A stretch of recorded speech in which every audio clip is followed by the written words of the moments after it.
ma'am खुरमजरी हम नुंगायो पावना मेजो hub होजिति Guwahati दुसु लेरे हम नुंगायो पावना दुगा हारिबा मेजो हबसिदा फगी लाकदुरिबा पूजा सिंग फेस्टिवल सिंगदा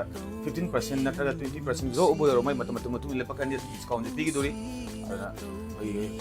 गुवाहाटी दा मदि आसाम दा लेबिसिनो सिंग लागा मेजो पिगी पोले बिबि यारनि आई साइड ते लापका कस्टमर सिंग लापक कुमक आई साइड दुकान साइड ते गेट तारेको फगी हेडफोन जे लिसिंग होता है मसी मत गिफ्ट तौजगनि अखोइगी address GS Road Century Plaza Ganeshguri opposite Indian Oil Pump अखोइगी contact number 7099096889 तो मैं हम लाख पिलेगा हाई डिस्काउंट नंबर दी महम सी खुदों चाबलो भी उन्हें बेस्ट होता है